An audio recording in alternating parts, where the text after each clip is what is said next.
Hello दोस्तों, स्वागत है आपका हमारे चैनल एबीपीएससी में। दोस्तों, आज हम गंगा और उसकी सहायक नदियों के बारे में बात करेंगे। अगर आप वीडियो को पूरा देखते हैं तो आज आपके सभी डाउट क्लियर हो जाएंगे। वीडियो के अंत में मैंने पंच प्रयाग और गंगा की सहायक नदियों की शार्ट ट्रिक बताई है और अंत में हम कुछ महत्वपूर्ण क्वेश्चन और आंसर को देखेंगे जिससे आपके सारे डाउट क्लियर हो जाएंगे। तो शुरू करते हैं आज का वीडियो। दोस्तों, भारत में 400 से ज्यादा नदियां हैं और 8 मेजर रिवर सिस्टम का निर्माण करती हैं। जहां ये नदियां आम सामाजिक गतिविधियों में महत्वपूर्ण हैं, वहीं धार्मिक दृष्टिकोण से इन्हें कम नहीं आंका जा सकता। इन्हीं नदियों में एक नदी है गंगा। दोस्तों, गंगा नदी की कुल लंबाई 2525 किलोमीटर है। यह नदी भारत से लेकर बांग्लादेश तक का लंबा सफर तय करती है। यह भारत के 5 राज्यों उत्तराखंड, उत्तर प्रदेश, बिहार, झारखंड और वेस्ट बंगाल से होकर बहती है। दोस्तों, उत्तराखंड के गंगोत्री ग्लेशियर और खाटलिंग ग्लेशियर से 90 किलोमीटर दूर है गोमुख नाम का स्थान। दोस्तों, यहीं से गंगा की पहली धारा निकलती है जिसे हम भागीरथी के नाम से जानते हैं। अगर हम गंगोत्री ग्लेशियर की बात करें तो यह उत्तरकाशी का सबसे बड़ा और भारत का दूसरा सबसे बड़ा ग्लेशियर है। इसकी लंबाई 30 किलोमीटर और चौड़ाई 2 किलोमीटर है। भागीरथी की पहली सहायक नदी केदार गंगा है, जो केदार ताल से निकलकर गंगोत्री नामक स्थान पर भागीरथी में मिल जाती है। भागीरथी की दूसरी सहायक नदी जानवी रिवर है, जिसे जात गंगा कहा जाता है। यह त्रिचनोरा मल्ला से निकलती है और भैरव घाटी नामक स्थान पर भागीरथी में मिल जाती है। भागीरथी की तीसरी सहायक नदी है सिया गंगा, जो झाला नामक स्थान पर भागीरथी में मिल जाती है। भागीरथी की चौथी सहायक नदी है अस्सी गंगा, जो दूधी ताल से निकलती है और यह गंगोरी नामक स्थान पर भागीरथी में मिल जाती है। यहीं से भागीरथी की चौड़ाई बढ़ने लगती है। टिहरी बांध इसी भागीरथी नदी पर बना है। भागीरथी आगे चलकर देवप्रयाग पहुंचती है। गंगा की दूसरी प्रमुख धारा अलकनंदा है। अलकनंदा सतोपंत ग्लेशियर से निकलती है। यह अपने शुरुआती दौर में एक छोटे रूप में पहाड़ों को चीरते हुए आगे बढ़ती है। अलकनंदा को विशाल रूप प्रदान करने का काम 2 अलग अलग नदियों के द्वारा किया जाता है, जिनका नाम धौली गंगा और विष्णु गंगा है। दोस्तों, अब हम देखते हैं पंच प्रयाग को। प्रयाग का मतलब होता है जहाँ नदियाँ आपस में आकर मिलती हैं, उसे ही हम प्रयाग कहते हैं। तो चलिए देखते हैं हम पंच प्रयाग को। बद्रीनाथ से निकलती है विष्णु गंगा और नीति पास से धौली गंगा, और ये दोनों नदियाँ जाके मिलती हैं विष्णु प्रयाग में और बनाती हैं अलकनंदा नदी। आगे बढ़कर अलकनंदा नंद प्रयाग में नंदाकिनी से नदी से मिलती है और फिर अलकनंदा आगे चलते हुए कर्णप्रयाग में पिंडारी नदी से मिल जाती है। फिर थोड़ा आगे बढ़े तो रुद्रप्रयाग में केदारनाथ से निकली हुई मंदाकिनी नदी से मिल जाती है। अलकनंदा और आगे चलती है और देवप्रयाग में गंगोत्री से निकली हुई भागीरथी से मिल जाती है और इन दोनों से मिलकर फाइनली बनती है गंगा नदी। दोस्तों, देवप्रयाग से गंगा अपना सफर शुरू करती है और आगे बढ़ती है। सबसे पहले पौड़ी गढ़वाल की नयार नदी फूल चट्टी नामक स्थान पर गंगा से मिलती है। आगे गंगा में टिहरी जिले से निकलने वाली चंद्रभागा नदी मायाकुंड ऋषिकेश में गंगा नदी से मिल जाती है। गंगा में आकर मिलने वाली तीसरी नदी है सोंग नदी, जो सुरकांदा पर्वत से निकलती है। सोंग नदी में मिनरल का हाई कंटेंट पाया जाता है। आगे चलते हुए गंगा हरिद्वार में हर की पौड़ी पर पहुंचती है। हर की पौड़ी के पास ही भीम गोड़ा बैराज है, जहां से ऊपरी गंगा नहर निकलती है। गंगा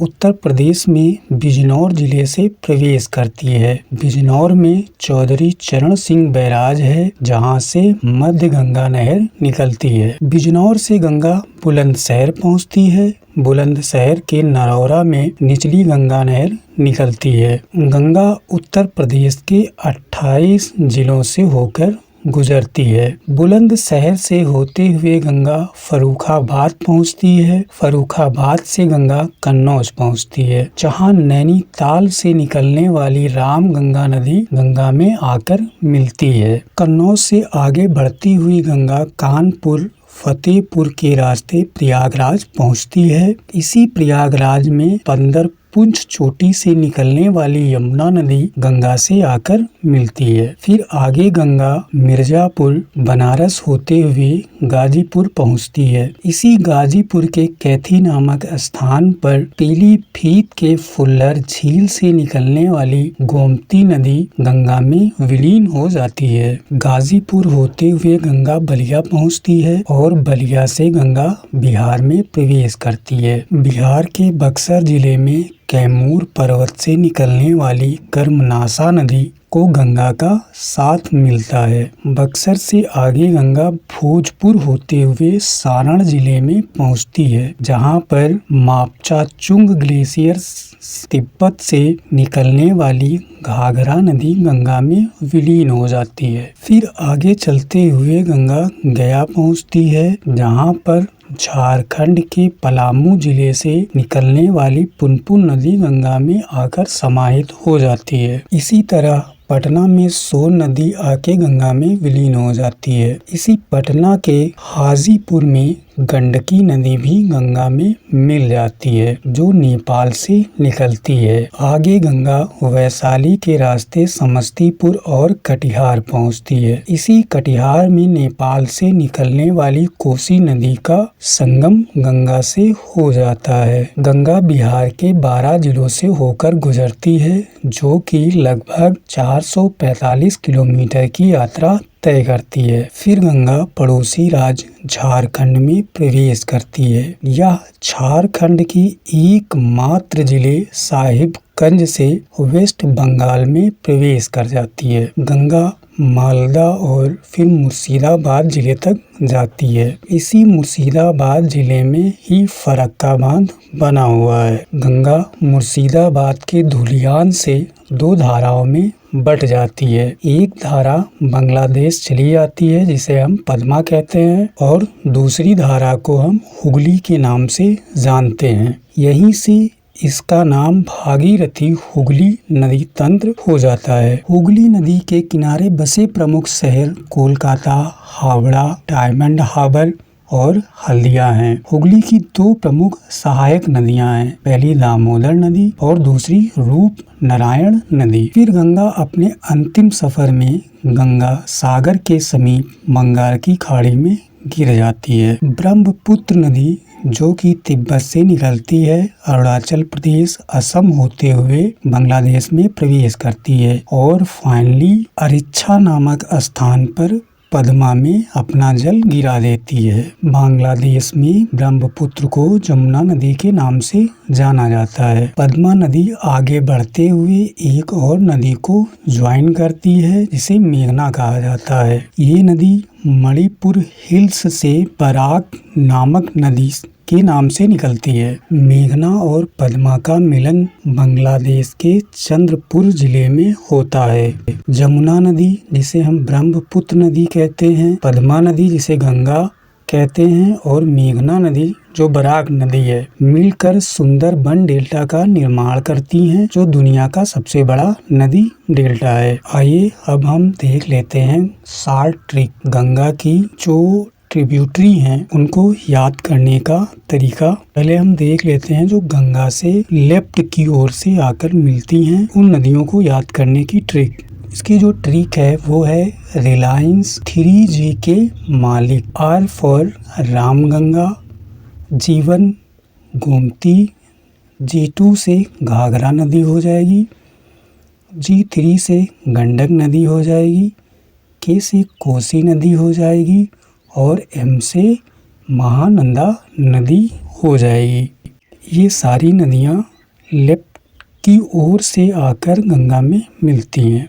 फिर हम देखते हैं जो राइट की ओर से आकर गंगा में मिलती हैं, उनकी हम ट्रिक देख लेते हैं। उसको हम यशोदा से याद रख सकते हैं।